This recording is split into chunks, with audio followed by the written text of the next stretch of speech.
Good morning, everyone, and thank you all for coming. We are delighted to welcome our Prime Minister to the South West London Elective Orthopaedic Centre today. The Prime Minister has just been on a tour of the centre and he is keen to speak to you all. So I'll hand right over.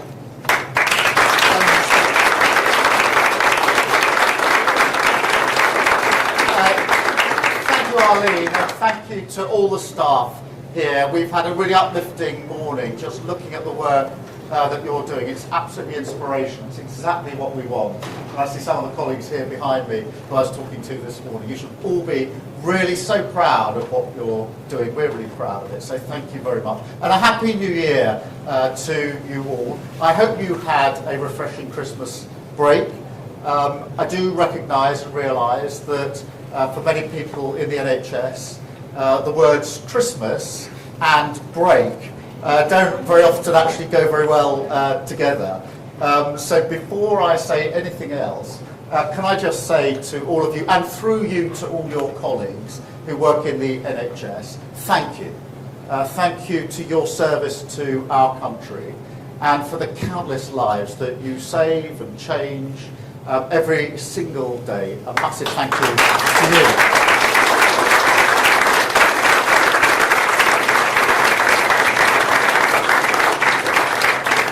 Now, this year, of course, is the 80th anniversary of VE and VJ Day. And on the 8th of May and the 15th of August, we will all come together to celebrate the greatest victory of this country and the greatest generation that achieved it. And that will be a wonderful moment. And we intend to do them proud. But what that generation knew, what they realised and understood, is that the strength and prosperity of a nation rests on the security of working people. And that the fundamental job of government is to deliver that security so working people can realise their aspirations and drive a country forward. And so for this government, that is what this year is about, what next year is about, what every waking moment is about. Our goal of our plan for change, and this year we will deliver. And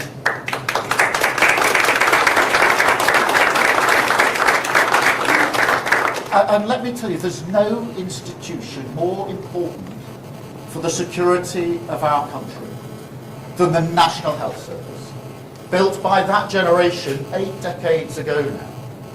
It's the embodiment of British values and humanity.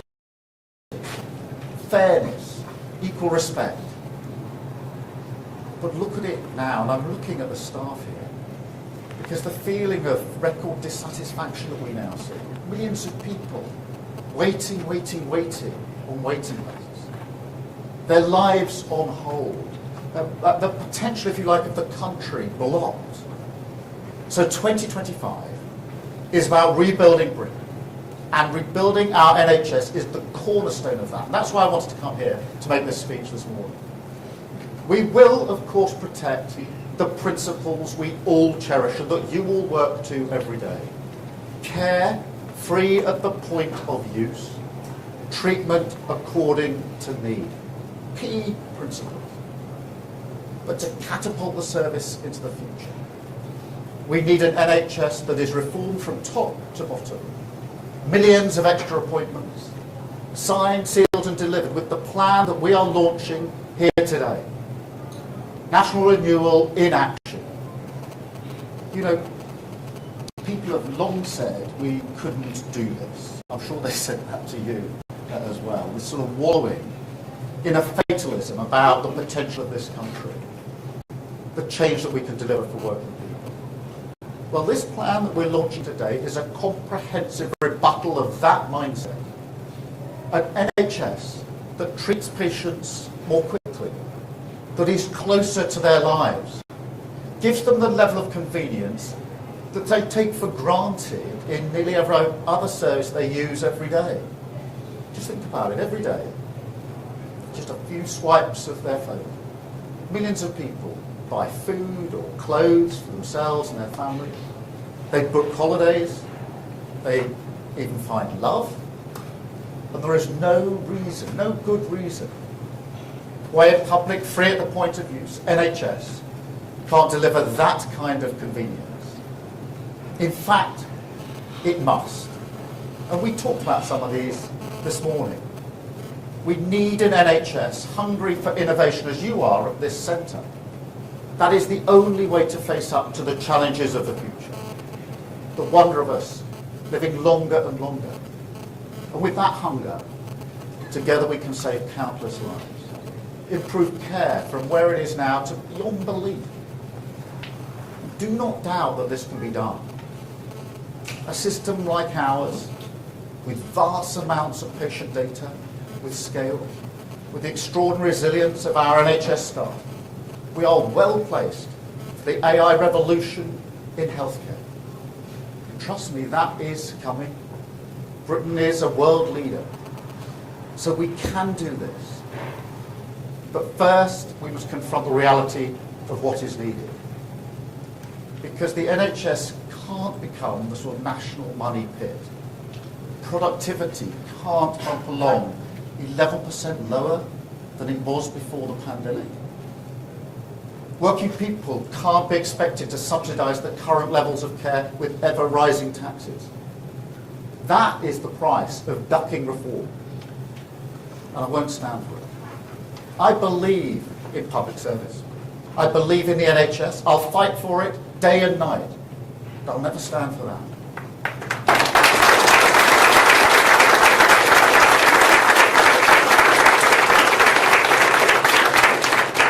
And look, as many of you will know, and as we talked about this morning, my wife, my sister, my mum, they all worked or work for the NHS.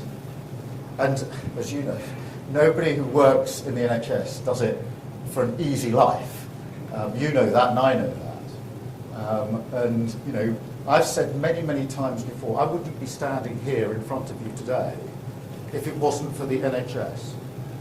Because my mum had Still's disease. She was diagnosed when she was 11. And one of the things she was told is she would never be able to have children. Well, the NHS never gave up on her. And that's why I'm standing here before you today. So thank you to the NHS, as every family has a story like that to say thank you to the NHS for. And I know that every day in this centre, in every hospital, throughout the service.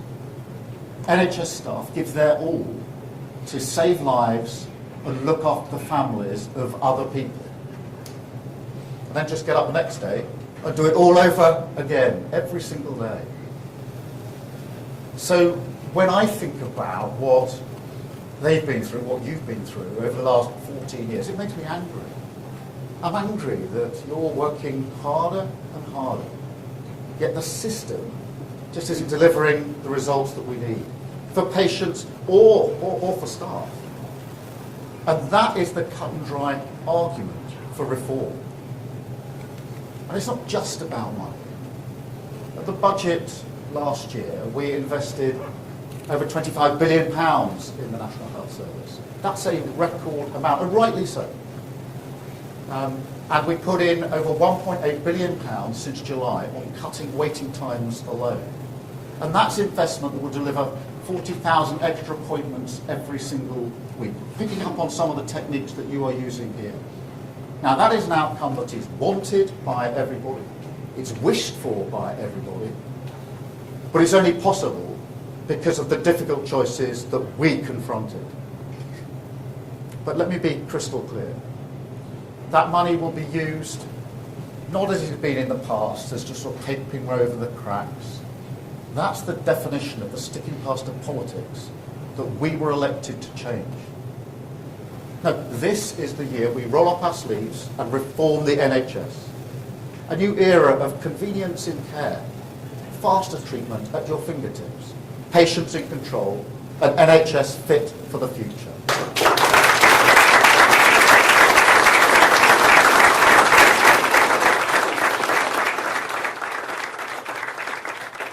It's not just about giving patients greater flexibility over appointments, although that's really important, and you're doing that here, as I saw this morning, or leveraging the power of the NHS app.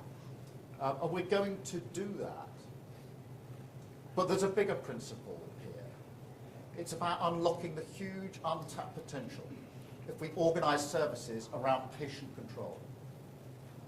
And you can see this really clearly in Martha's rule, which was really important. It's about a shift in the balance of power away from the sort of passive deference to doctors and towards patients being able to get that second opinion and play a greater role in deciding their care and their treatment.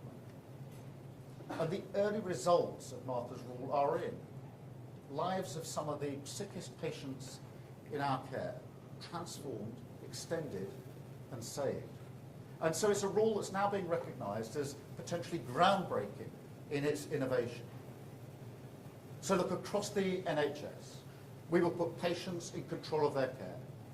And to meet that demand, we will also move care closer to their lives, shift treatment away from hospitals and centres and deliver more care at their GPs, in their community and in their homes. And you gave me some brilliant examples of what a difference that makes, shifting care towards people's communities and their homes this morning when we're walking through what you do right here. Because as you know, that will make a massive difference to waiting times. If we can get more GPs consulting immediately with specialists, diagnosing even more quickly, then we'll avoid an extra 800,000 unnecessary referrals and appointments every single year. Another game changer, Community Diagnostic Centres. We will open them, more of them, and it'll be 7 days a week, 12 hours a day.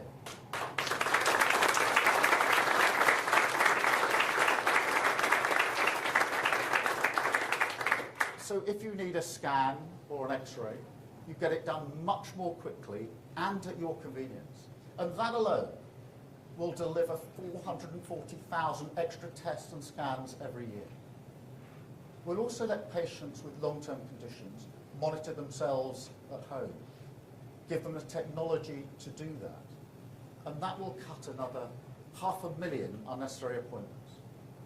We'll also reform funding incentives, focus our investment on what will actually cut waiting times. Far too much money is wasted on inefficient care. That has to stop because we can't afford it. artificial intelligence will help us here as well. I've seen it in action at the hospital I was at the tail end of last year. An AI-enhanced stethoscope that can tell in a heartbeat, literally, whether you're at risk of cardiac failure. And just think about that. That's a patient saved in an instant from a possible future that they may have had, where they might collapse, possibly more than once, where they'd be rushed on trolleys into A&E, into acute services. All of that avoided because AI was able to pick it up much earlier. Think of the impact, not just on the individual patient, the person that might happen to, and of course their family, but also on the NHS. Because artificial intelligence is a technology with almost unlimited power to cut waste, speed things up, and save lives. And with this plan, the NHS will harness it properly. And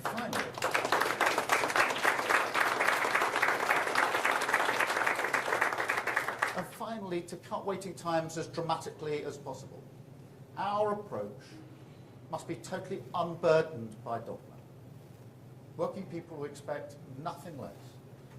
So today, I welcome a new agreement that will expand the relationship between the NHS and the private healthcare sector, make the spaces, the facilities and resources of private hospitals more readily available to the NHS.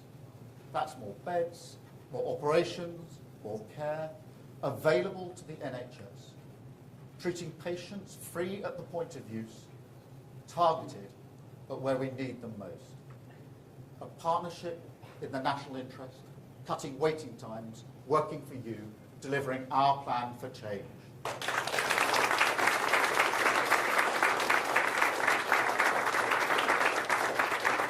Now, I know some people won't like this, but I make no apologies. Change is urgent. Win an election in every nation in Britain, they said.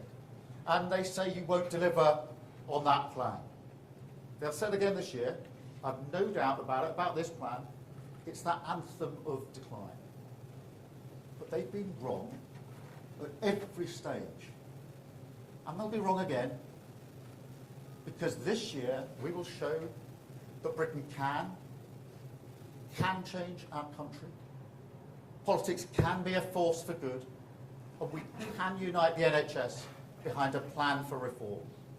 An NHS that's faster, easier and more convenient, with waiting times cut, patients in control, technology at your service, and outstanding care in your community. That is the change we will deliver.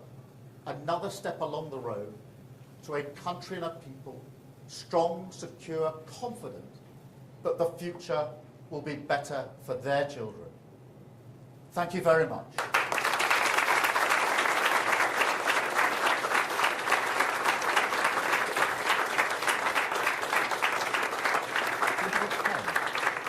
Now, I am going to spend some time talking to all of you. That's what I'm going to do almost next. But before I do that, I'm just going to take some questions from the media. So if you'll forgive me, we'll deal with that and then we'll spend more time talking through the brilliant work that you're doing here. But let me turn then to the media, if I may. I've got Hugh Pym, I think, from BBC. Hugh. Thank you very much, Prime Minister. In opposition, Labour said it would hit more than one NHS target over the course of a parliament. Now you are focusing on one planned treatment. Where does that leave A&E? Is it being downplayed? And a second part to my question, if I may, do you have any reaction, Prime Minister, to a post by Elon Musk this morning suggesting that America should liberate Britain from a tyrannical government?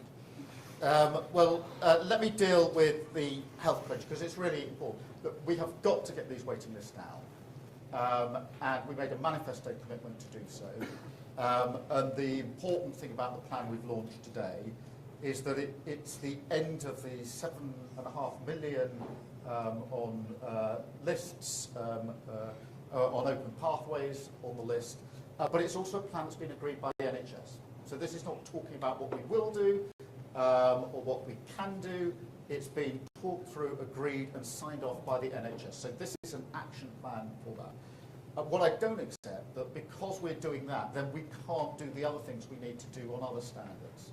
And I will never accept that prioritising waiting lists must come at the expense of the other things that the NHS must do, whether it's A&E, whether it's cancer and heart cases as well.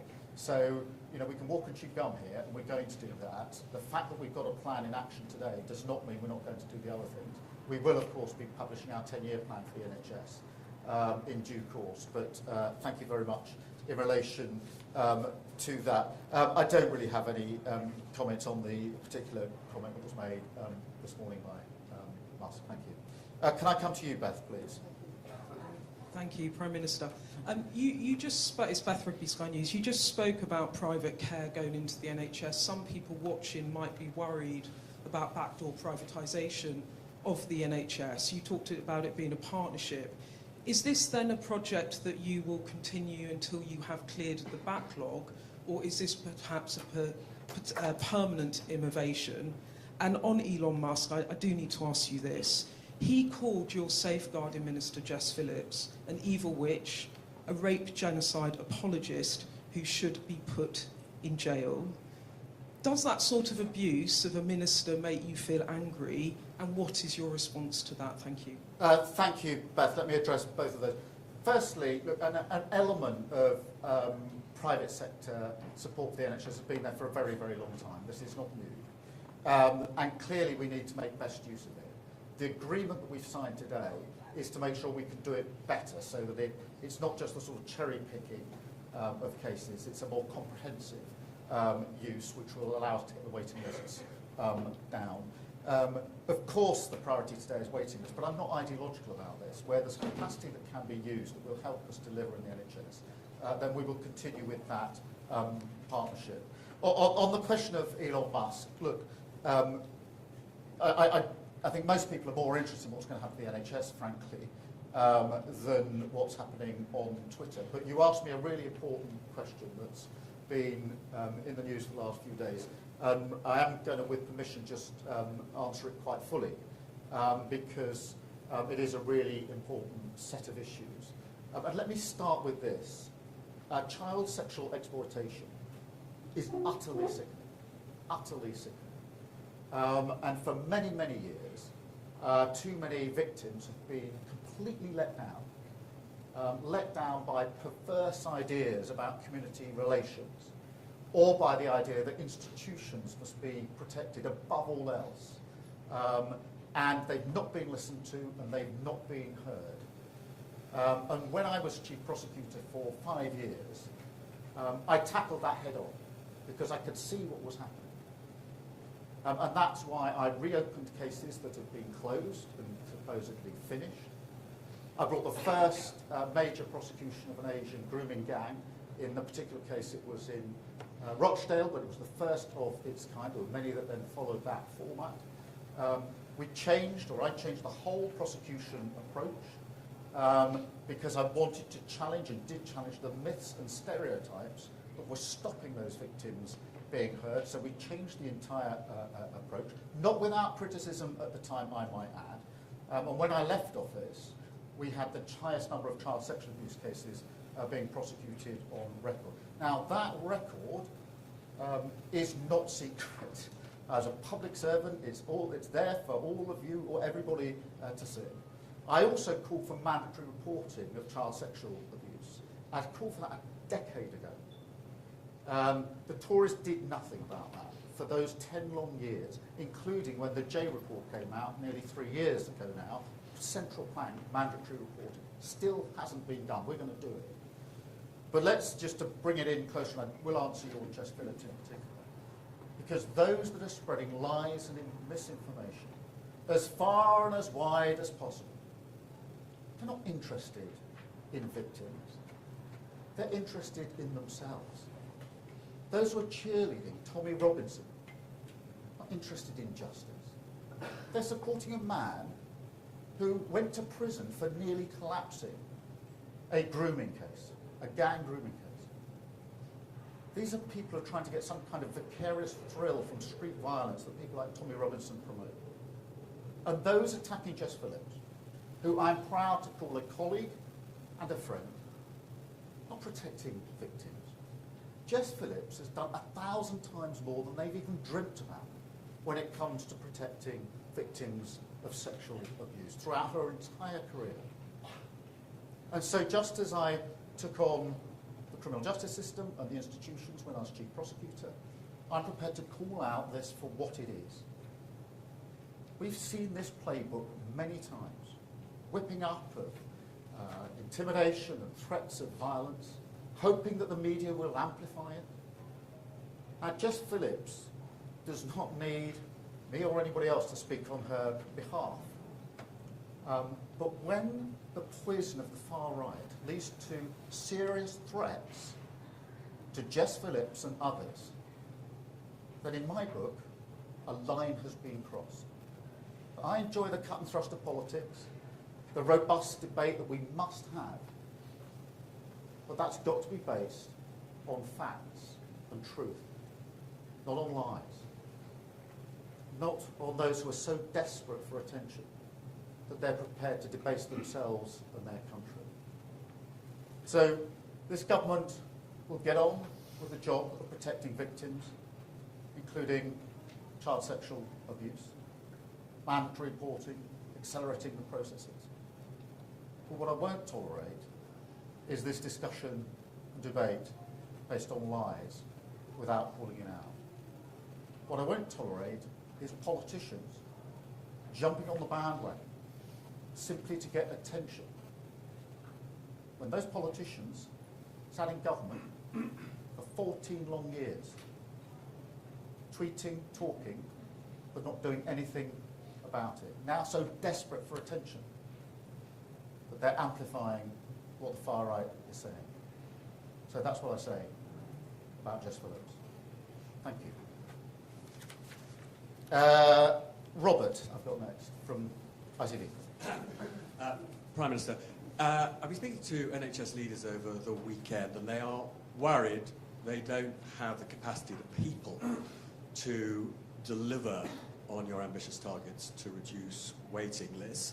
Will this new agreement with the private sector provide enough capacity, or will they have to recruit more people, and in the short term will those people come from abroad?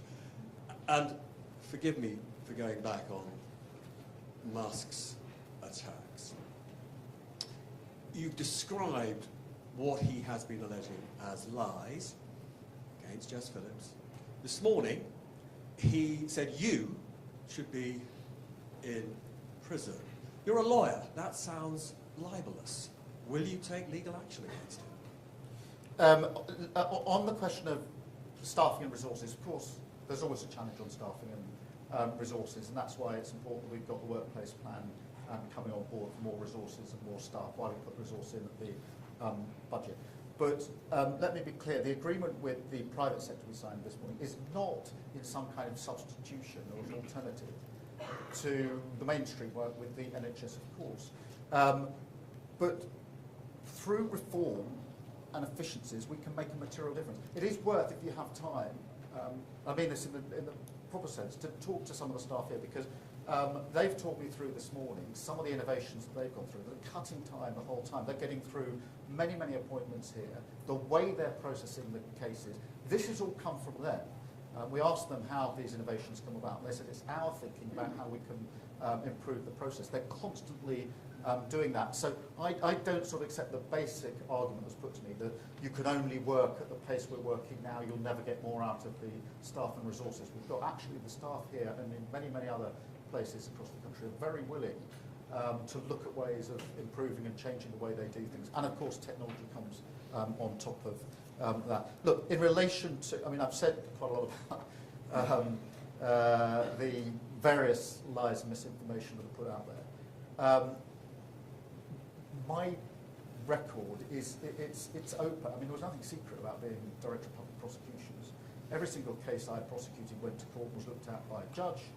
I had an independent inspectorate, had access to every single file of every case anytime he or she wanted, and I was overseen by the Attorney General, which for 3 of the 5 years was a Tory Attorney General. So that record, I mean, and so in a sense, rather than me trying to say any more about what I did when I was in office, you can access this material, you know where it is, you know what the facts are. But it is an important point that's more, the reason I've emphasised this today is because it's more, this isn't about whether I defend myself and my record, frankly. That record is there, you can see it, you can make your own mind up. It is something about the nature of our politics. Because once we lose the anchor that truth matters, in the robust debate we must have, then we're on a very slippery slope. And when politicians, and I mean politicians, who sat in government for many years, are casual about honesty, decency, truth, and the rule of law, calling for inquiries because they want to jump on a bandwagon of the far right, then that affects politics, because a robust debate can only be based on the true facts. And that's why this is actually an important point about our politics, not about what anybody may or may not say on Twitter. That actually isn't the main issue. The main issue is what are politicians here doing to stand up for the things that matter to our democracy and the way that we have robust debate. That's why I want to call this out, because I think it really matters. And it matters not just to me, not just to the Labour Party, but it ought to matter, and it used to matter, to all political parties. And it's a sign of where the Tory party have got to, that we're even having this debate. Thank you very much, Robert. Can I go to, I've got Chris Hope. Chris Hope, Tube News, and I myself also about the grooming gang scandal. Critics will say it's not a far-right bandwagon issue, Prime Minister. The ICSA report looked at just 6 towns where grooming gangs were operating. Rochdale got 1 mention in 400 pages. We have found at GB News court reports showing gangs operating in 50 towns across the country. Are you certain as Prime Minister it's not going on today? Why don't you order a national public inquiry to join the dots between 50 towns, not 6, barely mentioned in the J report? Are you afraid it might expose failings as your role as a DPP? And that's why Elon Musk says, were you complicit in the rape of Britain? You have not, to go after the far right on this does not go to the heart of the problem. But Chris, look, on my record, I think you were actually covering crime when I was DPP. You were quizzing me at the time for the Telegraph as the crime correspondent, I think for the entire 5 years, if I'm right. And quite rightly too, I'm not complaining the slightest. But you looked at my record for 5 years with me as I was doing the job, facing your questions. You've got access to all of the materials, so in a sense you can look at it. I've set out what I did. I actually changed the system because I could see some of the things that were going wrong. I wasn't prepared. Unlike some Tory politicians, not tweeting about it or talking about it, got on with changing it. In relation to the serious point you do make, because this is the victims here suffered terrible abuse, unthinkable, unspeakable, genuinely sickening abuse, and then they weren't listened to. That has to be taken seriously. We have to do everything we possibly can to make sure that never happens again. That's why I made the changes I did in criminal justice. Among the reasons I came into politics was because I felt that it couldn't all be done within the criminal justice sphere alone. It had to be done more broadly. On the question of this sort of call for an ever-increasing number of reviews, there have been a lot of reviews, including localised reviews, including into Oldham, for example. The Mayor of Manchester did his review, and the J report was intended to look at the different types of exploitation that went on. It was a comprehensive review. What Professor J said was really important there, and because I completely agree, which is this doesn't need more consultation. It doesn't need more research. It just needs action. There have been many, many reviews, this constant asking for a further review. No stone should be left unturned, but frankly, it's time for action. Get on with it. Why didn't the last government implement the J requirements? You've got to answer that question. For 10 years we've had reviews and reports. Did they act? No. They're now tweeting and talking about what they think should have been done. I've got some pretty basic questions to answer in relation to that, in my view. Thank you very much, Chris. Let me go back to Kate from Times Radio. Thank you, Prime Minister. Kate McCann at Times Radio. You've just said there that on a separate issue, we've had 10 years of reviews and commissions and looking at a question, and now is the time for action. In your speech just now, you said you don't believe in ducking reform, yet despite calling social care an urgent need in the general election campaign, you've just announced another review which won't report until 2028 fully. Will you bring that date forward now? And will you give those in the social care sector the protection from the national insurance increases while they wait for your report? Well, I mean, firstly, thank you for raising this, because social care is such an important issue in its own right, and obviously it's also linked to the question of what happens in our hospitals, because it's got a huge impact, and we've got to get it right, which is why we put Louise Casey in charge of this, who's renowned for getting to the bottom of things, coming out with really good, strong recommendations. And I want to build a consensus. I genuinely want a cross-party consensus, because if this is going to work and make a material difference, it's got to last through different parliaments. That will take time to get this right, but we're determined to do it. But we've also announced it will be in stages, because what I don't want to do is precisely what you're challenging me on, which is to say, well, we'll have to wait until the final outcome of Louise's report, which is why it'll be in 2 stages, with the first stage next year, which is what can we do now to improve the system as it is now. Now, some of that we've already started with fair pay agreements, etc., for staff. That really matters, by the way, because more staff leave social care to come to the NHS than to go anywhere else. And the reason they do that is because of the poor paying conditions and because there's no progression. And then they want to come to the NHS so they can progress their career. So some of it we've started. There'll be the interim or the first stage of the report next year, which means we can get on with some of the change that we need, because you're right, it's urgent. But it is right that we do it properly and take time and build the consensus that we need. Thank you very much. Well, I mean, the report is obviously going to look at what we can do next year. Let's see what the first stage brings with it. I've got Laura from the Telegraph. Laura Donnelly from the Telegraph. Prime Minister, you've talked about reforming the NHS from top to bottom, but a number of the policies that you've outlined, the surgical hubs, the Community Diagnostic Centres, and the expansion of use of the private sector, are familiar because they were introduced under the last government. I wanted to ask, what will be radical and reforming about the plan? And also, can you enlarge on what the private sector is and what you think the chances of avoiding a winter crisis this time next year? Yeah, well, let me take that head on. I mean, the first and obvious difference is the staff are now on the front line, not the picket line. And therefore, they're in the operating theatres getting on with the job that they want to do. That was an impasse we had for far too long under the last government. When it comes to things like diagnostic centres, we want to go further and faster, so have more of them and have them operating, as I said out a moment ago, 7 days a week, 12 hours a day, making much more use of technology and AI. And the fact that within the first 6 months of a Labour government, you got a signed agreement with the NHS about the change we need, that's a material difference. That's what you get by working together with partners to deliver in the national interest.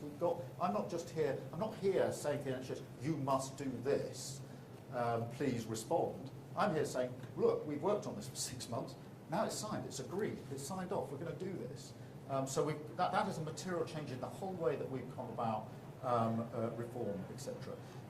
On the private sector, we can give you more details afterwards, but the broad issue is really to make sure that the capacity we're able to use for the private sector is more comprehensive, is in areas which aren't necessarily usually covered by these agreements, which sometimes can be the sort of easiest operations, if you like, put through the private sector. We want to broaden that to make better use of the capacity that is there. But we can provide you with more details of that, of the actual agreement afterwards. Thank you very much. And avoid a winter crisis next year? What do you think the chances of that? Well, we're working at pace on this. We inherited a pretty broken NHS.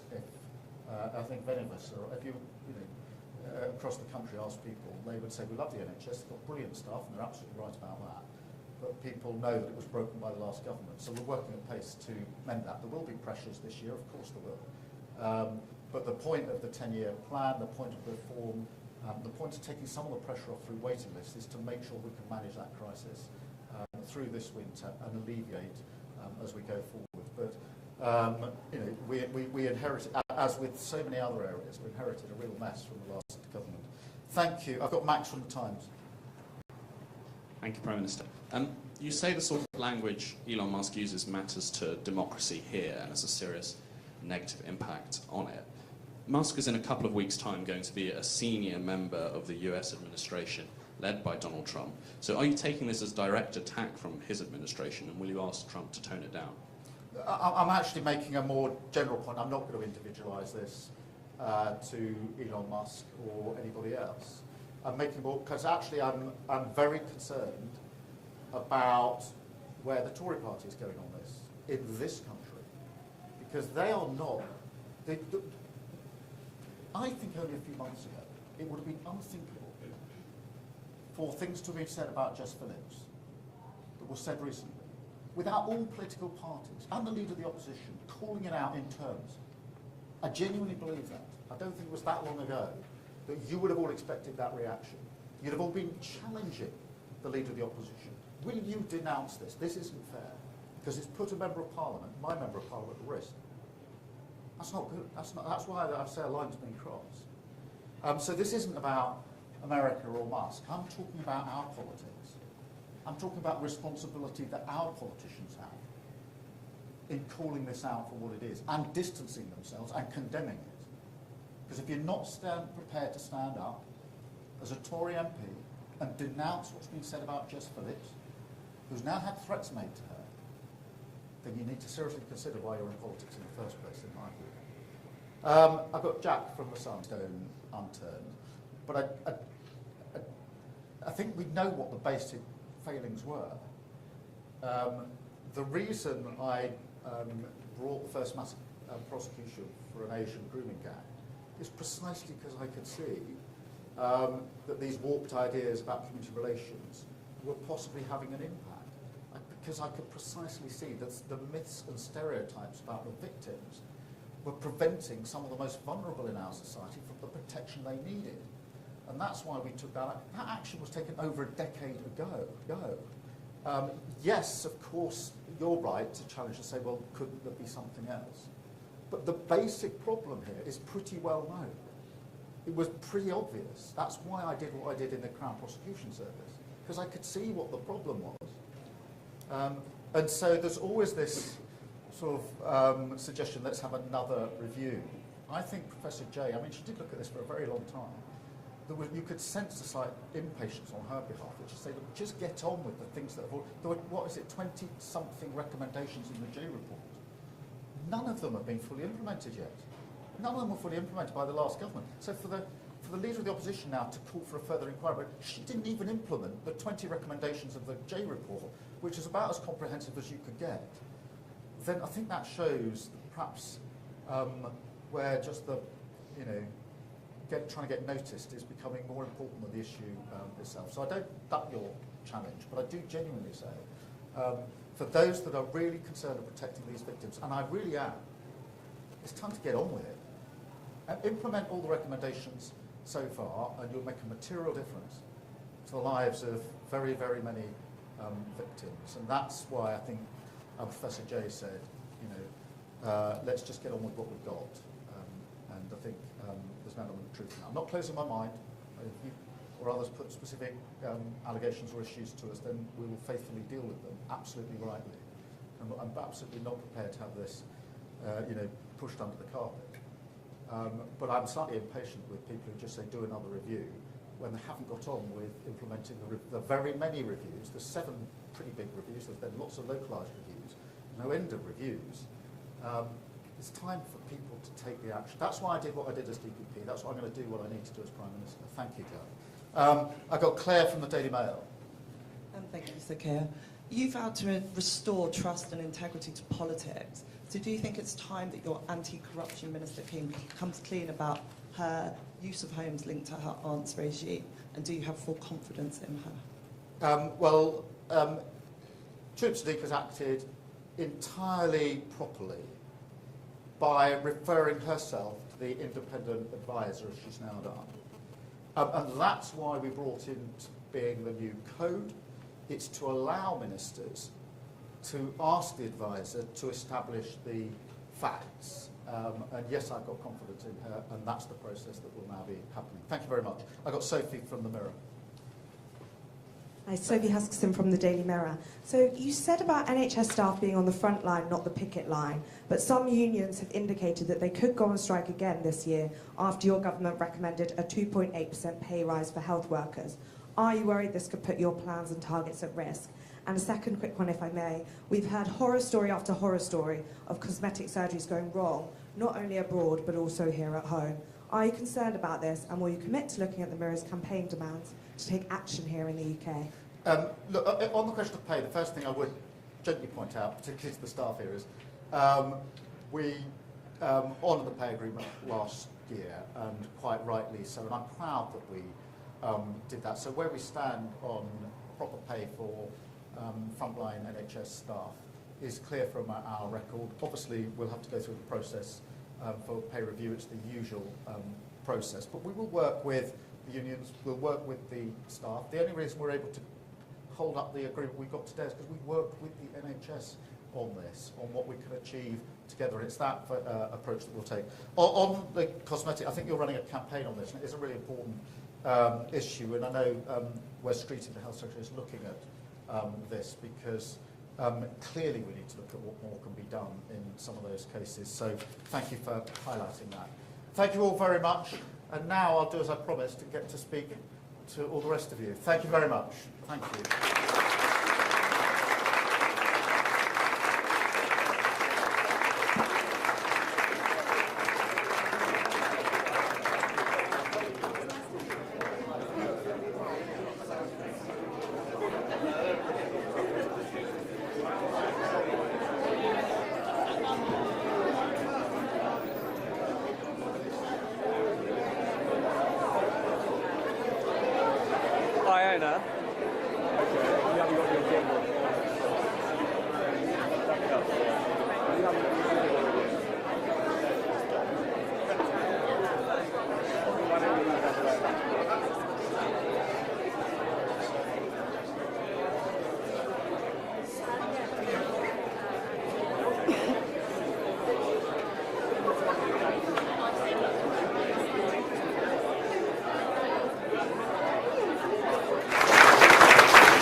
Good morning, everyone, and thank you all for coming.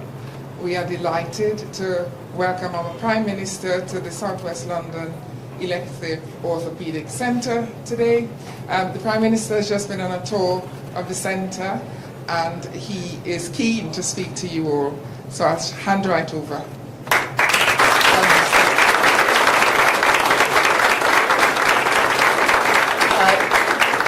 Arlene, and thank you to all the staff here. We've had a really uplifting morning just looking at the work that you're doing. It's absolutely inspirational. It's exactly what we want. And I see some of the colleagues here behind me who I was talking to this morning. You should all be really so proud of what you're doing. We're really proud of it. So thank you very much. And a Happy New Year to you all. I hope you had a refreshing Christmas break. I do recognise and realise that for many people in the NHS, the words Christmas and break don't very often actually go very well together. So before I say anything else, can I just say to all of you, and through you to all your colleagues who work in the NHS, thank you. Thank you to your service to our country and for the countless lives that you save and change every single day. A massive thank you to you.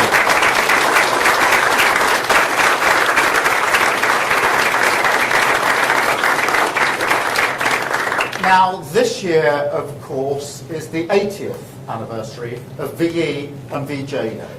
And on the 8th of May and the 15th of August, we will all come together to celebrate the greatest victory of this country and the greatest generation that achieved it.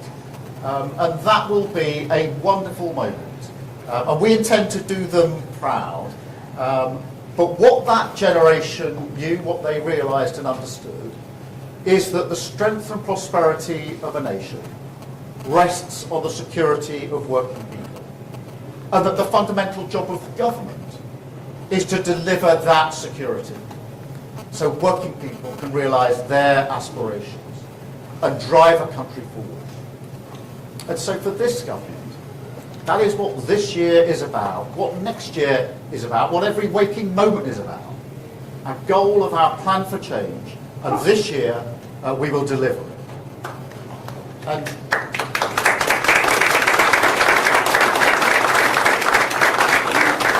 And let me tell you, there's no institution more important for the security of our country than the National Health Service, built by that generation 8 decades ago now.